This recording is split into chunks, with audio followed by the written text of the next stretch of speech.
Dear distinguished members of the European Union Parliament, I am Lisa Peng, daughter of political dissident Mr. Peng Ming.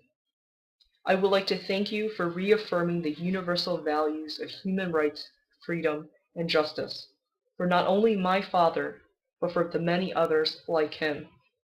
I know that my father would be very grateful for your efforts to revive his mission.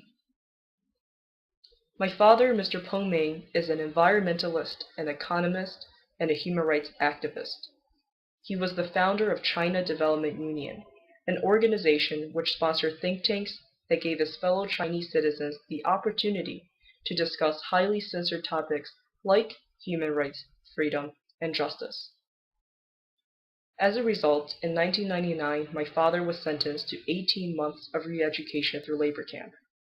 At the time, I was 2 years old. Upon his release, my father was faced with the possibility of a second arrest, and so my entire family, my mother, father, brother, and I, fled from political persecution to the United States in 2001, where all of us were granted official UN refugee status. But 18 months of labor camp did not stop my father from continuing to stand up for human rights.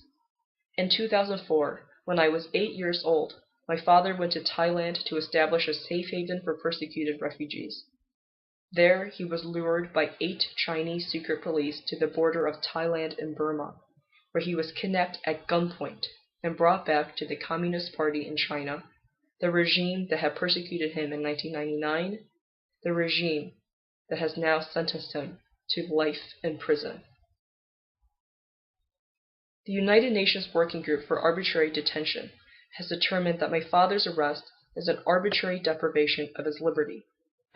But although my father has been denied the exercise of his right to freedom of expression, he continues to exercise physically, mentally, and spiritually.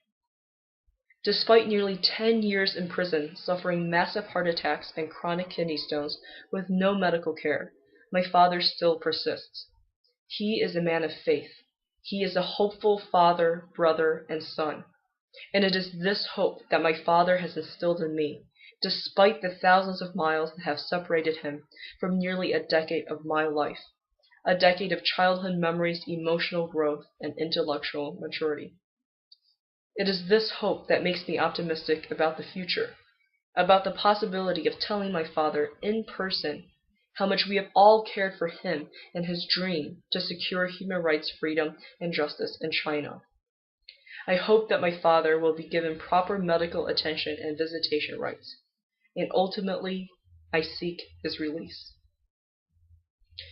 And I know that my dream to be reunited with my father and my father's dream for his country will come true with your support, persistence, and affirmation of the universal and fundamental values of human rights, freedom, and justice.